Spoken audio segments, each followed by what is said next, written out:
Okay, everyone. So now that we've got this sort of up and running, which is great, we love that. We love having visualizations up and running. I'm going to start to talk a little about kind of organization, data management, file management, things that are going to help save us from problems like the. Oh, what did you say to me? Wait, hang on. Let me see how this works. Oh my God, it's broken. Okay, so first of all, what do we know about this? One of the things we know is that, whoops, all right, that's how I do this, that of course we want to be checking in on our Git file here. And so many of you may have seen something like this where we can say, okay, it's saying, look, you've modified your index page, we know that. Also, you have these data files. Do you want to add these? And I don't want to add those in this case. In fact, I'm going to go ahead and get rid of them because I've now moved beyond them, right? I don't actually need those files anymore. So I'm just going to get rid of that guy and go into my folder here and say, you know what, thanks but no thanks. I've already got my data sorted. Okay.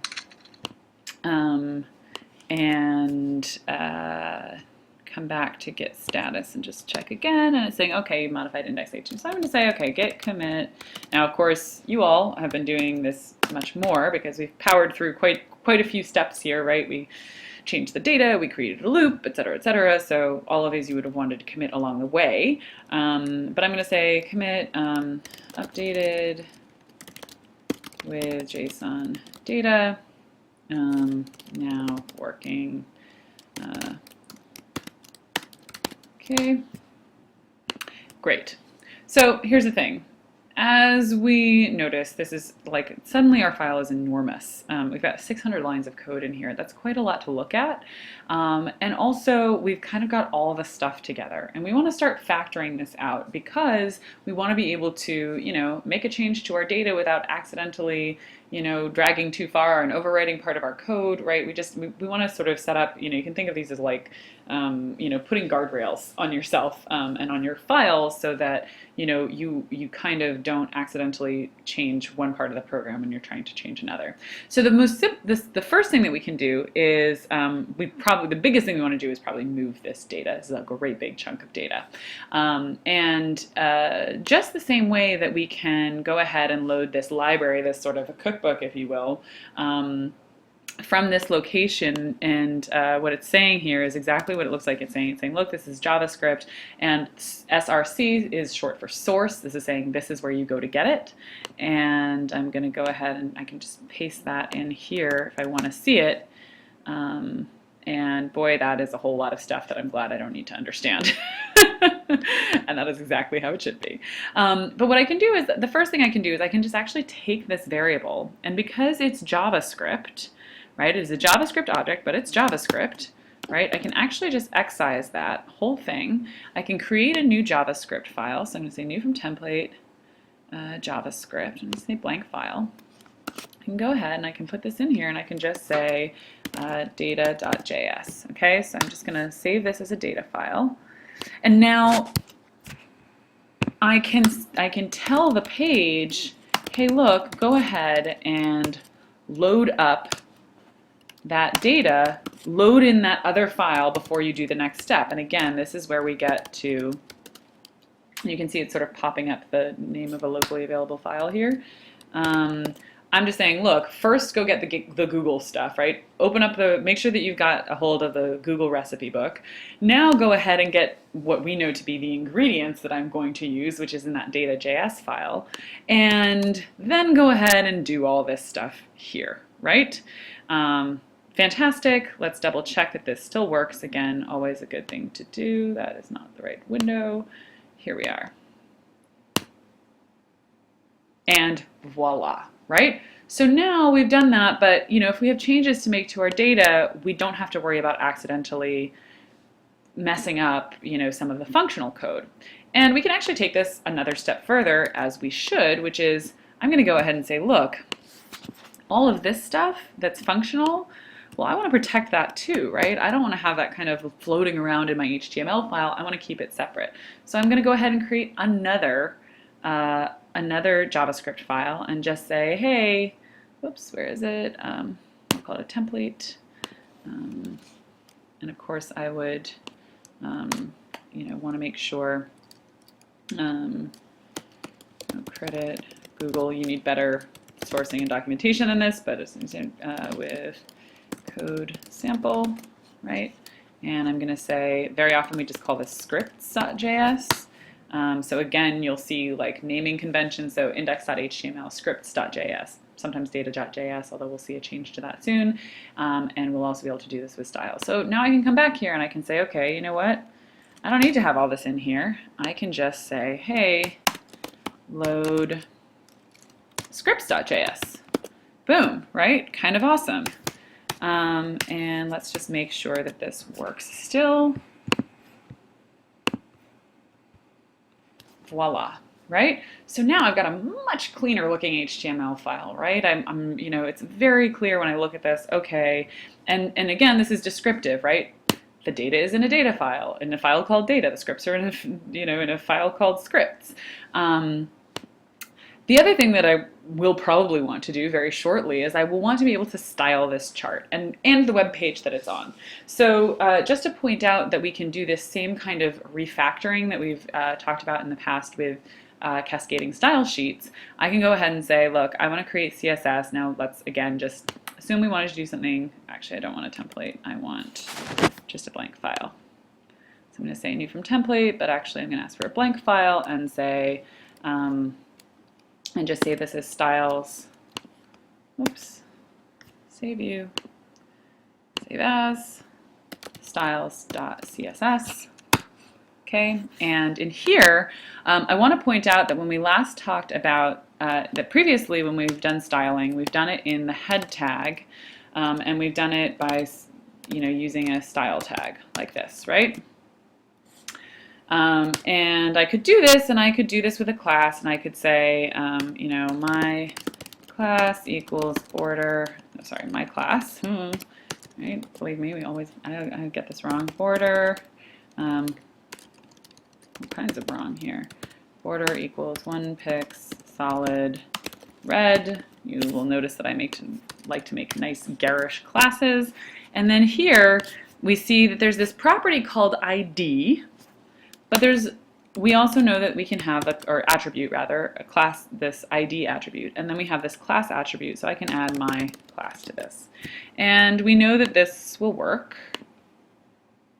And there we see there's my red border, my not very useful red border. Also kind of highlights that even though the chart is only this wide, the actual div that it's in is the entire width of the page. That's something worth noting and being aware of. I'm going to surmise that it's because that actually the size of the chart is maybe determined by these properties here. So that's all well and good, but of course, just as we wanted to pull our JavaScript out, we probably want to also pull out our styles. And so I can take exactly this stuff and I can paste it into my styles CSS, although I would want to justify it here. Okay. And then I just have a similar type of include I have a similar, it's not a script tag because I'm not including a script, I'm including styles. And instead, I believe it's link rel. I always get this wrong. And I get it wrong so completely that very often I will just say style sheet link tag. I will actually Google it. So I was not joking when I said that people who do this professionally Google things all the time, because I do. So here is the code. So it's a little bit different, but it's the same principle. I'm basically saying, look, go load up this style sheet, and instead of this, I'm going to call it styles.css. And again, if everything's been done correctly, I should see exactly the same thing on my page. And I do, and if I want to test it even further, I can change something. I can change this color to blue and let's make it 3 pixels dashed, just like we were on the 1990s internet. Woohoo! Right? So it works. Not very attractive, but it works. So I've done some refactoring here, and this is important. So from here on out, this is very much how we want to operate. We want to have our data in a file. We want to have one HTML file that pulls in all of the stuff that we need to make our page, our visualization. But we're going to do that via these includes in this head tag, right? The includes have to be in this head tag, and I'm going to say, look, here's my data, here's my scripts, here's my CSS, and when I want to change, for example, the styling, I know exactly where to find it. Because that's the other thing, it's not just causing errors, it's just finding your place, right? Where did I put that style? Where did I put this data? Where did I put this function, right?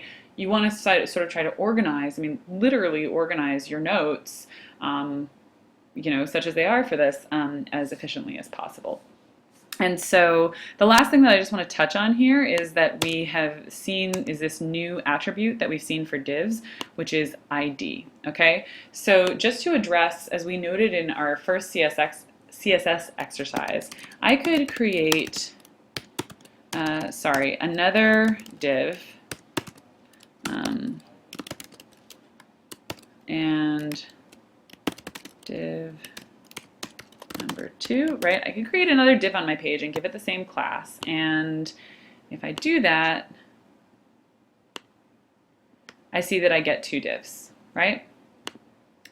A class is used when you want to apply styling to something that